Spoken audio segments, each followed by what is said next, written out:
Halo semuanya, perkenalkan nama saya Rizky Andika Dewandana. Saya dari Lembaga Kebijakan Pengadaan Barang dan Jasa Pemerintah. Saat ini, saya akan melakukan pembahasan tentang manajemen konflik dan isu kontemporer. Jadi, manajemen konflik dan konflik kepentingan itu adalah hal yang berbeda. Meskipun keduanya sering muncul di lingkungan yang sama, misalnya di tempat kerja. Perbedaan utamanya, konflik kepentingan atau conflict of interest ialah sebuah situasi atau kondisi, bukan tindakan.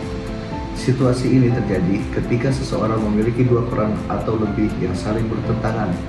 Misalnya, sebagai pejabat publik, kamu harus melayani kepentingan masyarakat, tapi di sisi lain, kamu juga punya bisnis pribadi.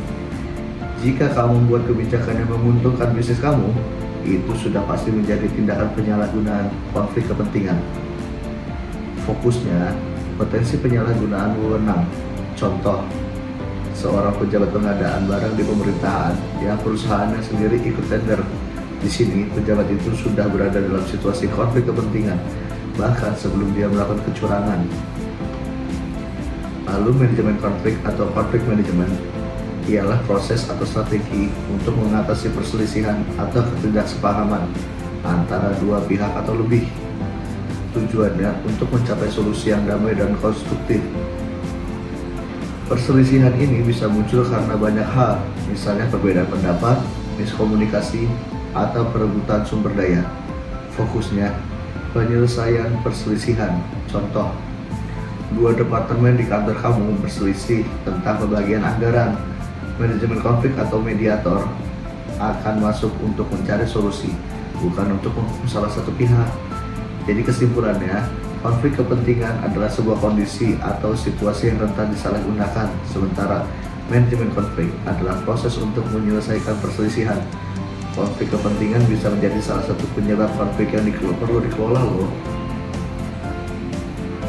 Kemudian ada tentang analis isu kontemporer. Jadi, peserta pelatihan dengan kemampuan untuk menganalisis dan merespon isu-isu strategis yang terus berkembang. Di era globalisasi, ancaman tidak lagi terbatas pada isu militer, melainkan juga isu-isu non-militer yang kompleks dan multidimensional. Jadi, tentang analisis isu kontemporer ini mengajarkan cara berpikir kritis dan sistematis untuk memetakan masalah, mengidentifikasi penyebabnya, dan mencari solusi yang efektif. Isu-isu yang dibahas dalam modul sangat beragam, antara lain korupsi. Korupsi dibahas sebagai kejahatan luar biasa yang merusak sendi-sendi negara. Di pembahasan ini menjelaskan dampak korupsi dan pentingnya peran ASN dalam menciptakan birokrasi yang bersih.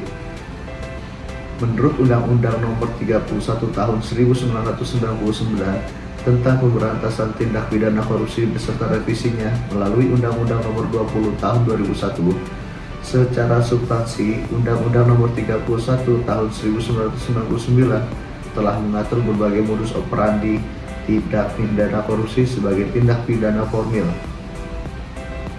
memperluas pengertian pegawai negeri sehingga pelaku korupsi tidak hanya didefinisikan sebagai orang per orang, tetapi juga pada korporasi, dan jenis penjatuhan pidana yang dapat dilakukan hakim terhadap terdakwa tindak pidana korupsi adalah pidana mati, pidana penjara, dan pidana tambahan. Kemudian ada narkoba, diuraikan sebagai ancaman nyata yang merusak generasi muda dan ketahanan bangsa. ASN diajak untuk berperan aktif dalam pencegahan dan pemberantasan penyalahgunaan narkoba. Menurut Online Etymology Dictionary, perkataan narkotika berasal dari bahasa Yunani, yaitu narke, yang berarti terbius sehingga tidak merasakan apa-apa. Sebagian orang berpendapat bahwa narkotika berasal dari kata narcissus, yang berarti jenis tumbuhan-tumbuhan yang mempunyai bunga yang membuat orang tidak sadarkan diri. Narkotika dan obat berbahaya serta nafsa atau istilah yang biasa digunakan oleh Kemenkes, yang merupakan singkatan dari narkotika, psikotropika, dan zat adiktif. Kedua istilah tersebut dapat menimbulkan kebingungan. Dunia internasional atau UNODC menyebutnya dengan istilah narkotika yang mengandung arti jenis obat-obatan dari narkotika, psikotropika, dan zat aktif lainnya. Sehingga yang menggunakan istilah narkotika berarti telah meliputi narkotika, psikotropika, dan bahan adiktif lainnya. Kemudian kita ada juga pembahasan tentang terorisme dan radikalisme. Radikal terorisme adalah suatu gerakan atau aksi brutal mengatasnamakan ajaran agama atau golongan, dilakukan oleh sekelompok orang tertentu dan agama dijadikan senjata politik untuk menyerang kelompok lain yang berbeda pandangan.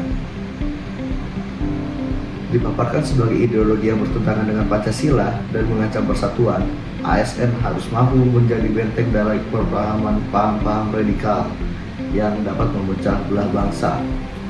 Kemudian ada tentang money laundering. Money laundering itu dalam bahasa Indonesia adalah aktivitas pencucian uang. Tapi terjemahan tersebut tidak bisa dipahami secara sederhana atau arti berkata, karena akan menimbulkan perbedaan cara pandang dengan arti yang populer.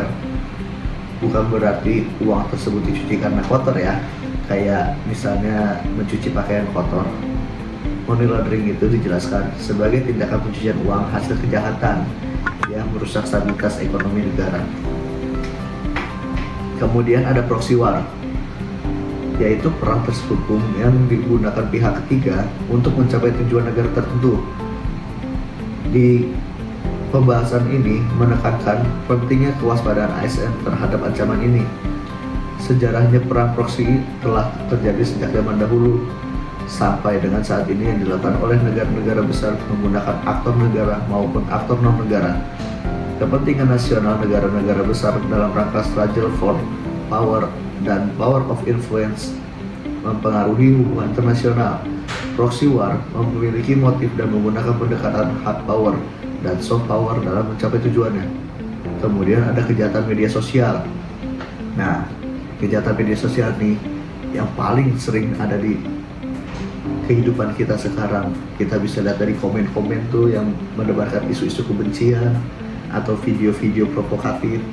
Itu tuh bahaya banget. Media massa berbicara atas nama lembaga, tempat di mana mereka berkomunikasi, sehingga pada tingkat tertentu kelembagaan tersebut dapat berfungsi sebagai fasilitas sosial yang dapat diikuti mendorong komunikator dalam penyampaian pesan medianya. Jika media sosial, baik pemberi informasi maupun penerimanya, seperti bisa memiliki media sendiri. Media sosial merupakan situs di mana setiap orang bisa membuat web page pribadi, kemudian terhubung dengan kolega atau publik untuk berbagi informasi dan berkomunikasi. Jadi di sini pembahasan itu benar-benar menyoroti banyak hoax atau hate speech dan cybercrime yang dapat memicu konflik dan perpecahan. ASN dilatih untuk menjadi agen literasi digital dan menyebarkan informasi yang benar dan konstruktif. Jadi, isu kritikal secara umum terbagi dalam 3 kelompok. Ada isu saat ini atau current issue, yang merupakan kelompok isu yang mendapatkan perhatian dan sorotan publik secara luas dan memerlukan penanganan sesegera mungkin dan pengambilan keputusan. Kemudian ada isu berkembang atau emerging issue, merupakan isu yang perlahan-lahan masuk dan menyebar di ruang publik dan publik mulai menyadari adanya isu tersebut.